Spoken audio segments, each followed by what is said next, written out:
And in the meantime, back to the real White House, where President Trump and his administration have been trying to break through the noise surrounding Russia and get back to advancing the president's agenda. So Chief National Correspondent Ed Henry spoke exclusively with President Trump's chief economic advisor, Gary Cohn, and he joins us tonight from the White House lawn. Hi, Ed. Well, good to see you, Martha. And Gary Cohn is also the key driver of much of the president's agenda. He told me that despite all this noise we're hearing on Russia, they are determined to make progress, yes, on health care, tax cuts, and also their big focus all this week, which is increasing U.S. energy exports, which means more American jobs. The president is very committed to health care. The president has talked about what's going on with Obamacare, how it's affecting our citizens, how the service has gone down, the premiums have gone up, how there's many counties out there that really are offering no health care options, no providers out there.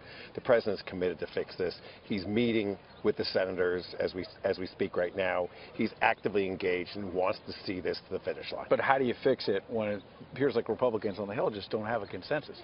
Look, the president's a deal maker. The president's always talked about himself as a deal maker. This is another deal that he needs to make. There are issues that need to be worked out. He's in there talking to the group right now. He's trying to create a consensus, and he's trying to drive to a bill that can get passed by the Senate. Another issue you're trying to get on the radar is energy, and I understand energy dominance sounds like something that maybe the president is focused on. Well, the president is focused on energy dominance. You know, we're in a unique position in this country. It's been since 1953 since we were an energy exporter in this country. Think about that. We're no longer dependent on other countries to be willing to sell us energy. We're now in a position where we can take care of ourselves. Not only can we take care of ourselves, we can export energy out of the United States, and we can take care of other nations around the world. That puts us in a unique position. After the Paris Climate Accord pulling out, you're playing a lot of defense on what the president's policy is. Is this a chance to go on offense and say, look, rather than an accord, we're actually taking action? We're not playing defense. The president has always been committed to an all-of-the-above energy strategy. The president is in favor of all parts of the energy complex in the United States. He's been supportive of coal, and he's supportive of solar, and he's supportive of anything in between. And the natural gas is part of the in-between products.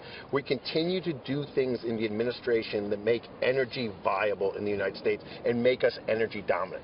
We're doing that by getting rid of regulations and making our energy complex more competitive. Down the road, you eventually want to get to tax reform as well. We definitely want to get to tax reform sooner than eventually. The sooner we get to tax reform, the better. Our objective right now is to get tax reform right after the August recess. That whole list you ticked off, how do you do all of that when a lot of the media just wants to talk about Russia, frankly? Look, the media can talk about what they want to talk about. We're going to execute on our agenda. That's what we've been doing. We've been going through methodically. We've been repealing much of the overburdensome regulation that's been going on. We've been talking about what we want to talk about. We've been executing on what we want to execute upon.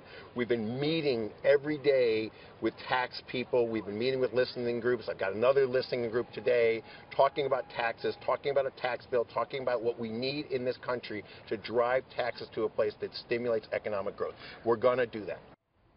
And let me give you a concrete example. Gary Cohn says they're working on a deal to sell hundreds of billions of dollars in liquefied natural gas to China and other countries. That could mean big U.S. jobs, but it also can mean fixing that trade imbalance that the president talked about so much in the campaign, Martha. Yeah, I mean, it's fascinating. We've talked about energy and independence for decades, and it changes your national security dynamic in a huge way when you're no longer beholden to other countries in the Middle East for your energy. It's just a huge game changer. But I want to ask you before I let you go, in terms of the mood on the ground at the White House, you know, he definitely, he's a very interesting man, and he sort of, you know, pushed it off. Like, everything's fine here. We're getting our work done. Is that your understanding, Ed? Is that what you see there on the ground? Sure. And you always have to be careful. There'll be tunnel vision. There's all these political problems for the president. There are people around here who say, oh, we're just fine. But Gary Cohn is someone who's been through a lot of battles on Wall Street. He has that sort of calm, cool demeanor. He told me a quick anecdote that they have one company out west that has come to them several times saying they're trying to build a copper plant. They've been turned down twice by the federal government. I said, well, what is that, for a few months, over the course of a couple of years? He said, no, more than 10 years. Unbelievable. They're trying to build a copper plant. They can't do it. It means tens of thousands U.S. jobs. These are the kind of deals we're working on that sound small but can have a major economic impact. Absolutely. Ed, thank you so much. Really interesting. Good to see you tonight, as always, Good to Ed. see you. Thanks.